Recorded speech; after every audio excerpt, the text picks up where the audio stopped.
Hello students, तो आज शुरू करते हैं एक most important topic silicones. BSc third year का एक मोस्ट इंपोर्टेंट टॉपिक है।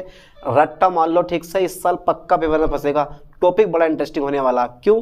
क्योंकि भाई इस टॉपिक में हम पढ़ने वाले हैं फॉर्मेशन ऑफ सिलिकॉन्स, इसका क्लासिफिकेशन पढ़ने वाले हैं, ठीक है। इसकी फिजिकल प्रॉपर्टीज पढ़ने वाला है, केमिकल प्रॉपर्टीज पढ़ने वाला है, यानी कि कोई भी टॉपिक छूटेगा नहीं जो कि हम इसमें ना पढ़ें। तो शुरू करते हैं फिर टॉपिक। क्या टॉपिक है हमारा? सिलिकॉन्स, ठीक है। ये टॉपिक है हमारा सिलिकॉन्स। बस बोर्ड पे ध्यान देते रहना है कि यार ये सिलिकॉन्स होते क्या हैं, ठीक है। देखो ये इनऑर्गेनिक पॉलीमर के समूह होते हैं। क्या होते हैं ये? इनऑर्गेनिक पॉलीमर के समूह होते हैं। इससे पहले मैंने पढ़ा फास्फोजेंस। जैसे भी आएगा तुम्हारे पास सिलिकॉन्स आए या फिर फास्फोजेंस आए, वो सब के सब क्या होते हैं? इनऑर्गेनिक पॉलीमर के समूह होते हैं। ध्यान देना लाइन पे। क्या होते हैं ये भी? सिलिकॉन्स क्या होते हैं? इनऑर्गेनिक पॉलीमर के समूह होते हैं। याद कर लो, रट्टा मान लो, पहली लाइन में यही लिखने वाला हूं। क्या होते हैं ये? यानी कि सिलिकॉन्स, ठीक है, इनऑर्गेनिक पॉलीमर के समूह होते हैं, ठीक है। क्या होते हैं? इनऑर्गेनिक पॉलीमर के समूह होते हैं। अब ये यार इनऑर्गेनिक पॉलीमर क्या होते हैं? इनऑर्गेनिक पॉलीमर क्या होते हैं? जिनकी चेन में कार्बन एटम ना हो। ध्यान देना, चाहे फॉस्फोजेंस हो, सिलिकॉन्स हो, दोनों के दोनों इनऑर्गेनिक पॉलीमर है। क्यों है? क्योंकि इनकी चेन में कार्बन एटम प्रेजेंट नहीं होता। हाँ, कार्बन एटम होता है लेकिन साइड में होता है, कभी भी चेन में नहीं आता। यहाँ जो चेन बनती है ना, वो बनती है सिलिकॉन की और ऑक्सीजन की चेन बनती है। यहाँ पर किसकी बनती है? सिलिकॉन और ऑक्सीजन की चेन बनती है, तब जाके ये सिलिकॉन्स बनते हैं। ध्यान देना, पॉलीमर होते हैं ये। तो सिलिकॉन्स इनऑर्गेनिक पॉलीमर के समूह होते हैं। पहला पॉइंट हमें मिल गया। अगर आप इसी सेकंड पॉइंट की बात करोगे तो सेकंड पॉइंट देखो, सिलिकॉन्स में क्या होता है कि सिलिकॉन्स, ठीक है, सिलिकॉन्स में सिलिकॉन तथा ऑक्सीजन है ना, एकांतर क्रम में, यानी कि अल्टरनेट, एकांतर क्रम में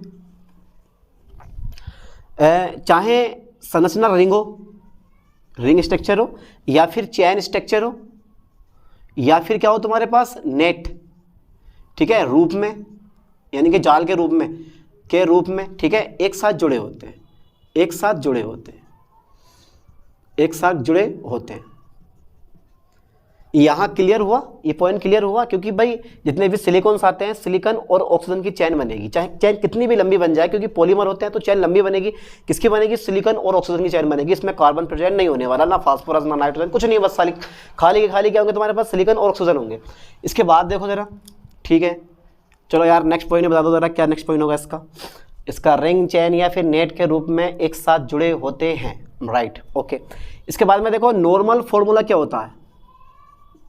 नॉर्मल फॉर्मूला देखो, समझो यार इस चीज को समझो, रट्टा मत मारना, समझो इस चीज को, ठीक है। समझ के याद करो इस चीज को, समझ का हर एक पॉइंट याद करो। जब समझ के याद करोगे तो ये आपके माइंड में सेव रहेगा यार। नॉर्मल फॉर्मूला होता है हमारे पास इसका Rn, ठीक है, RnSiO, और ध्यान देना जरा 4 - के N/2, ठीक है, का ये आ गया मेरे पास है, होता है। ये इसका नॉर्मल फॉर्मूला होता है।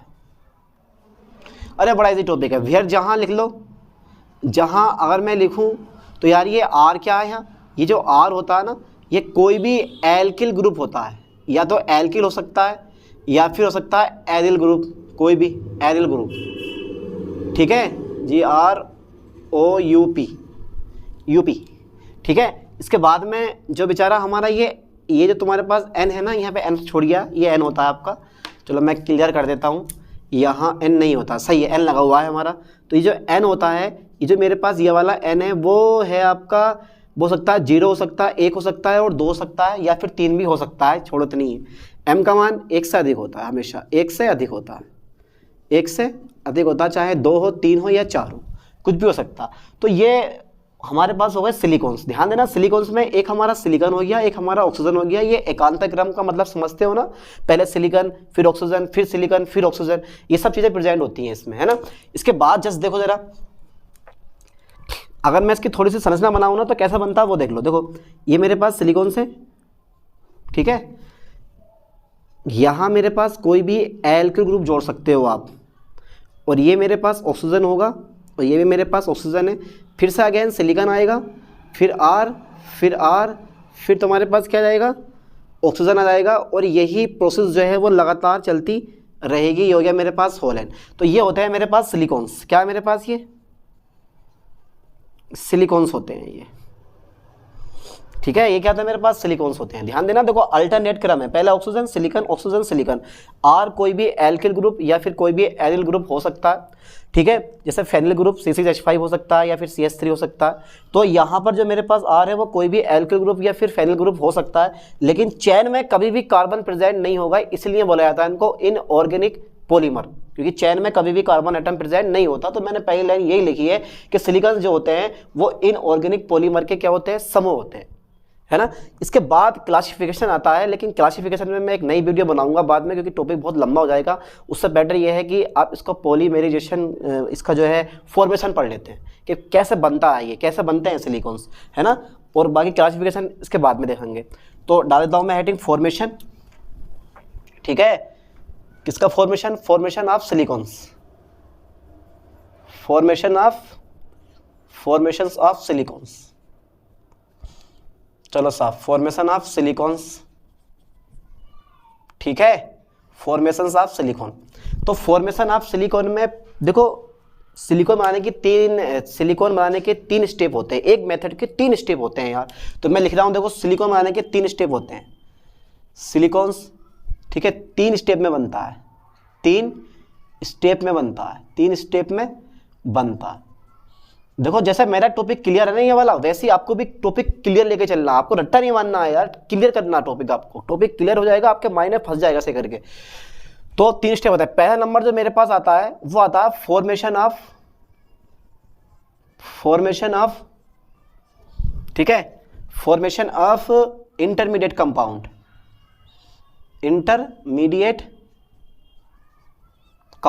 फॉर्मेशन ऑफ इंटरमीडिएट कंपाउंड, ठीक है, फॉर्मेशन ऑफ इंटरमीडिएट कंपाउंड। चलो पहले आप इसका स्क्रीनशॉट ले लो, उसके बाद फिर मैं ये करवाता हूँ। तो मेरा टॉपिक क्या है, फॉर्मेशन ऑफ इंटरमीडिएट कंपाउंड्स, है ना, फॉर्मेशन ऑफ इंटरमीडिएट कंपाउंड। तो पहले एक इंटरमीडिएट यानी कि मध्यवर्ती या माध्यमिक यौगिक का निर्माण कर लेते हैं हम इसमें। तो कैसे होता है वो देख लो। देखो थ्योरी चाहो तो लिख सकते हो, चाहो तो छोड़ दो यार, थ्योरी कौन चेक करता है पेपर में। CH3, ठीक है, यह है मेरे पास CH3, और कोई भी ले लो कंपाउंड Cl, ठीक है, ये ले लिया मैंने मेथिल क्लोराइड, है ना, कि दोनों लिए हैं मैंने। और सिलिकॉन के साथ में कॉपर धातु की उपस्थिति में, और 300 डिग्री सेल्सियस टेम्परेचर पे, है ना। तो भाई कंपाउंड बनते हैं अलग अलग, कई कंपाउंड बनते हैं, जिनमें से मैं कुछ कंपाउंड लिखवा दे रहा हूँ। जो मेन कंपाउंड है ना अपना, वो ये होता है CH3 का होल ट्वाइस और SiCl2, इसका नाम है डाईमेथिल सिलेन बनता है। डाईमेथिल सिलेन ये मेन कंपाउंड होता है अपना। और बाकी जो कंपाउंड बनते हैं वो CH3 आप ले सकते हो, SiCl3 ये 12% बनता है, ठीक है, प्लस CH3 का होल थ्राइस SiCl ये 5% बनता है, ठीक है। तो इन कंपाउंड को हम छानकर यानी कि आसवन गर्म करके अलग कर देते हैं। अपना जो मेन कंपाउंड होता है वो यही वाला होता है ना, जो मेन कंपाउंड है वो मेरे पास ये वाला है। तो आप देख सकते हो, देखो मेथिल क्लोराइड को, किसको, मेथिल क्लोराइड को सिलिकॉन के साथ, मेथिल क्लोराइड को सिलिकॉन के साथ कॉपर धातु की उपस्थिति में, कॉपर धातु की उपस्थिति में 300 डिग्री सेल्सियस ताप पर हीट करने पर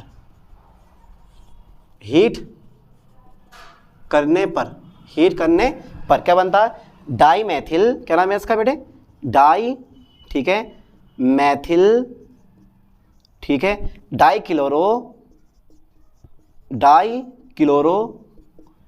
ठीक है, डाईमेथिल डाईक्लोरो सिलेन बनता है या साइलेन बनता है, ठीक है, डाईमेथिल डाईक्लोरो सिलेन बन गया, डाईमेथिल डाईक्लोरो सिलेन बन गया, ठीक है। अब क्या होता है कि ये क्या है, अपना मेन प्रोडक्ट है, ठीक है, नहीं, यानी कि सिलिकॉन्स बनाने के लिए,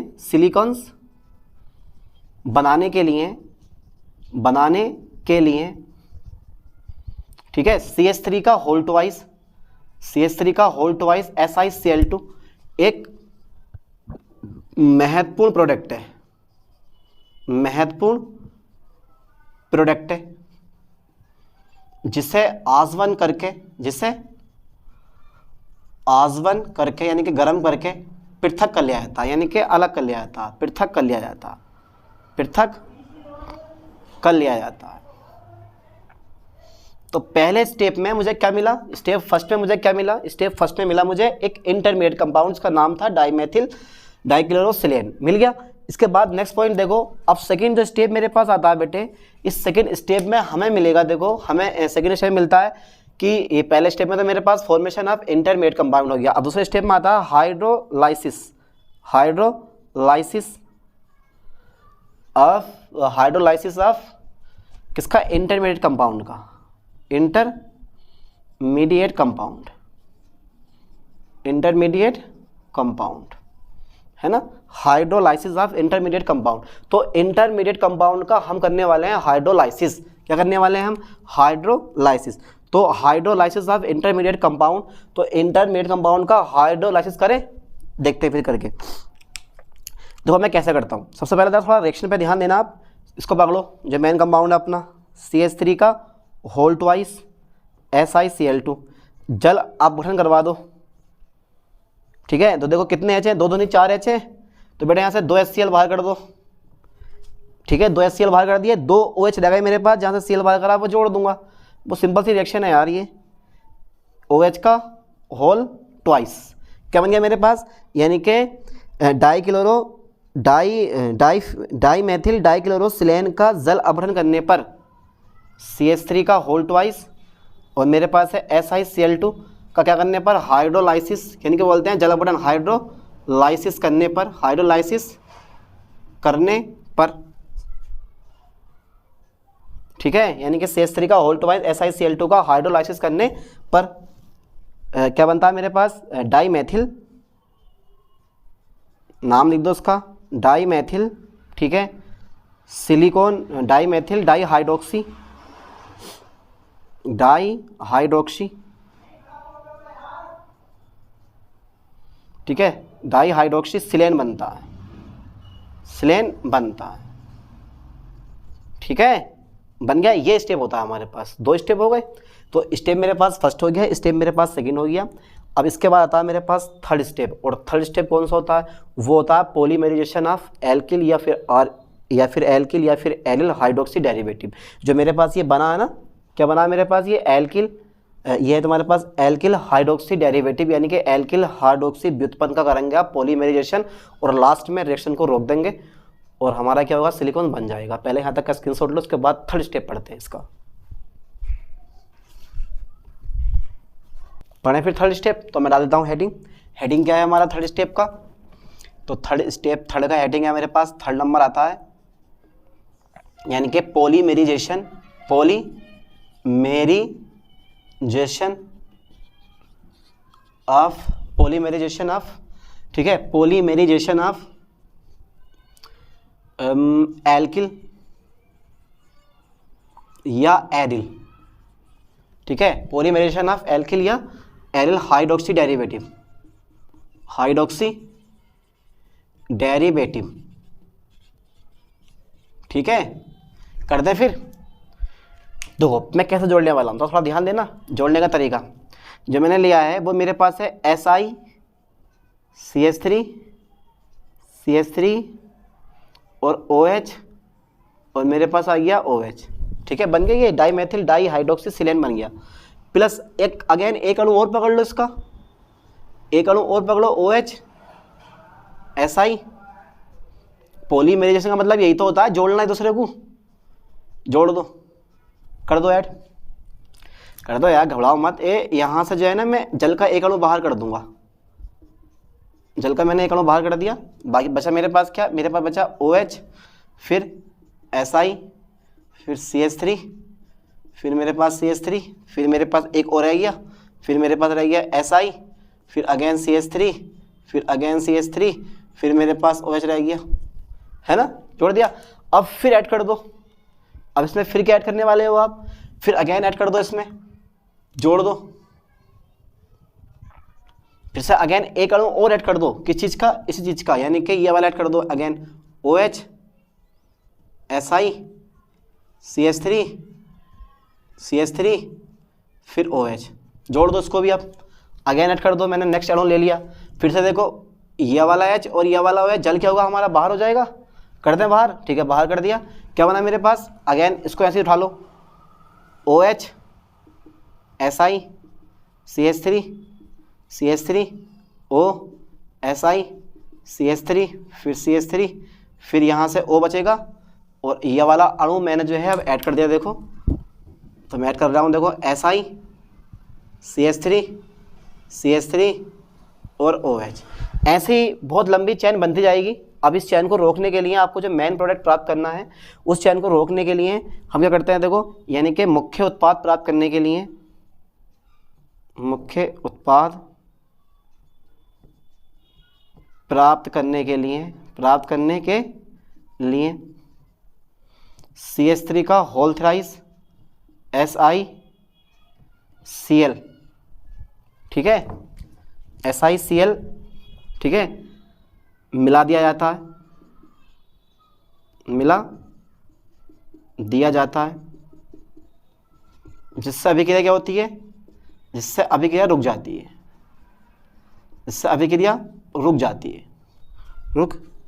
है, ठीक है। ये हमारा इस टाइप से ये सिलिकॉन्स आपका प्राप्त हो जाता है। यहाँ पर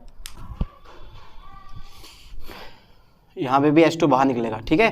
तो ये जो है इस टाइप से आप सिलिकॉन्स बना सकते हो, यानी कि एक जटिल सिलिकॉन्स यहाँ पे आप बना सकते हो। तो इस तरह से फॉर्मेशन होता है 3 मेथड में। तो ये तो चलो फॉर्मेशन हो गया मेरे पास सिलिकॉन्स का। अब इसके बाद पढ़ लेते हैं इसकी फिजिकल प्रॉपर्टीज, फिर देखते हैं इसके क्लासिफिकेशन ऑफ सिलिकॉन्स। तो पहले यहाँ तक का स्क्रीनशॉट लो, उसके बाद देखते हैं। चलो अब पढ़ लेते हैं इसकी फिजिकल प्रॉपर्टीज क्या होती हैं। क्या पढ़ें, फिजिकल प्रॉपर्टीज, ठीक है, किसकी, सिलिकॉन्स की फिजिकल प्रॉपर्टीज किसकी बेटे, सिलिकॉन्स की। पढ़ ले, ठीक है पढ़ो चलो। तो पहला नंबर में आपको ये बता देता हूँ कि ये जो होता है वो हाई थर्मल स्टेबिलिटी रखते हैं। जितने भी तुम्हारे पास सिलिकॉन्स होते हैं हाई थर्मल स्टेबिलिटी रखते हैं, यानी कि इतने हाई टेम्परेचर को सहन कर सकते हैं काफ़ी समय तक। जैसे कि एक रबड़ है आपकी सिलिकॉन्स रबड़ जो होती है ना, अगर सिलिकॉन्स रबड़ को आप 400 डिग्री सेल्सियस ताप पे 200 घंटे रख दोगे तो वो उसको सहन कर लेगी, यानी कि वो पिघलेगी नहीं बिल्कुल भी। ऐसी अगर 540 डिग्री सेल्सियस ताप पे 90 घंटे तक आपने सिलिकॉन्स रबड़ को रख दिया तो भी वो उसने इतने हाई टेम्परेचर को सहन कर लेगी। और कितने समय तक कर रही है ये अंदाज़ा लगाओ। 400 डिग्री सेल्सियस ताप को 200 घंटे तक सहन कर रही है, और 540 डिग्री सेल्सियस ताप को वो 90 घंटे तक सहन कर रही है। तो ये क्या होते हैं, हाई थर्मल स्टेबिलिटी रखते हैं, यानी कि उच्च ताप पर भी अपने आप को बनाए रखते हैं, है ना। तो मैं लिख रहा हूँ इनकी जो होती है, पहला नंबर यह है कि इनकी हाई, ठीक है, थर्मल स्टेबिलिटी होती है, ठीक है, इनकी हाई थर्मल स्टेबिलिटी होती है। सेकंड नंबर देखो, वायु की अनुपस्थिति में, ठीक है, वायु की अनुपस्थिति में, ठीक है, हाई टेम्परेचर को सहन कर सकते हैं, ठीक है। इसके बाद में नेक्स्ट पॉइंट आता है, चाहे वीक बेस हो, वीक एसिड हो या लवण सॉल्यूशन में, ये निष्क्रिय होते हैं, किसी काम के नहीं होते, बिल्कुल बेकार हो जाते हैं। काय में, वीक एसिड ले लिया मैंने, चाहे आप वीक बेस ले लो बेटे, या लो आप सल्ट सॉल्यूशन, कोई भी लवण विलयन सल्ट सॉल्यूशन ले लो आप, ठीक है। में क्या होते हैं, निष्क्रिय होते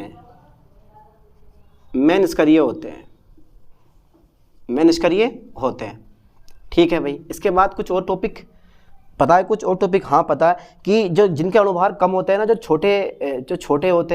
छोटे सिलिकॉन्स होते हैं जिनका अणुभार कम होते हैं, वो बेंजीन और कार्बन टेट्राक्लोराइड में क्या होता है, सोल्यूबल होते हैं, कार्बन टेट्राक्लोराइड में विलय होते हैं।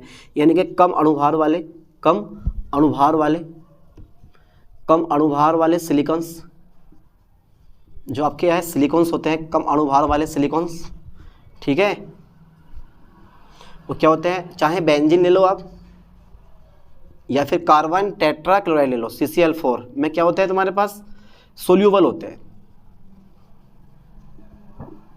कैसे होते हैं बेटे, सोल्यूबल होते हैं। ठीक है, एक चीज और है, अल्ट्रा वायलेट रे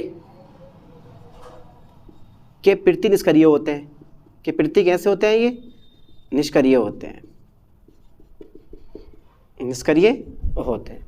अल्ट्रा वायलेट रे के प्रति कैसे होते हैं, निष्क्रिय होते हैं। बस 5 पॉइंट बहुत होगा यार, 2 2 4 1 5 पॉइंट हो गए कि झाग उत्पन्न नहीं करते हैं। जल में घोलोगे तो झाग उत्पन्न नहीं करते हैं, झाग उत्पन्न नहीं करते हैं, नहीं करते हैं। और एक आधा पॉइंट कुछ, बस बहुत पॉइंट हो गए, फिजिकल प्रॉपर्टीज हो गई। अब पढ़ लेते हैं इनका क्लासिफिकेशन। क्या पढ़ लेते हैं, इनका क्लासिफिकेशन पढ़ लेते हैं। तो क्लासिफिकेशन ऑफ सिलिकॉन्स में डाल देता हूँ हेडिंग, क्लासिफिकेशन ऑफ सिलिकॉन्स। तो क्लासिफिकेशंस ऑफ सिलिकॉन्स, ठीक है, क्लासिफिकेशंस ऑफ सिलिकॉन्स। तो देखो सबसे पहले नंबर पे देखो, तो सबसे पहले नंबर पे जो आता है ना, वो आता है तुम्हारे पास हाई थर्मल पॉलीमर। कौन सा आते हैं, हाई थर्मल सिलिकॉन्स, उच्च तापीय सिलिकॉन्स, हाई थर्मल सिलिकॉन्स। पहला नंबर जो आता है, पहले नंबर पे कौन सा आते हैं, देखो इनका वर्गीकरण निम्न प्रकार किया जा सकता है। इनका वर्गीकरण निम्न प्रकार किया जा सकता है, ठीक है। तो मेरे पास जो पहला नंबर आता है बेटे, वो पहला नंबर आता है मेरे पास हाई, ठीक है, थर्मल सिलिकॉन्स,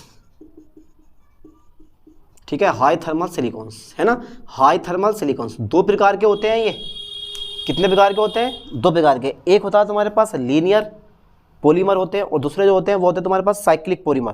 पहले कौन से होते हैं, लीनियर पॉलीमर, और दूसरे कौन से होते हैं, साइक्लिक पॉलीमर, ठीक है। इसके बाद में नेक्स्ट देखो जरा, सेकंड नंबर आता है मेरे पास सिलिकॉन्स रेजिन, सिलिकॉन रेजिन, ठीक है, सिलिकॉन्स रेजिन आता है। अरे चलो ये बना दो यार, REZIN बना दो, सिलिकॉन रेजिन आता है, ठीक है। सेकंड नंबर, थर्ड नंबर आता है मेरे पास सिलिकॉन्स लिक्विड या ऑयल, ठीक है। फोर्थ नंबर मेरे पास आता है सिलिकॉन्स रबड़। कौन सा आता है, सिलिकॉन्स रबड़, ठीक है। फिफ्थ नंबर मेरे पास आता है सिलिकॉन ग्रीस,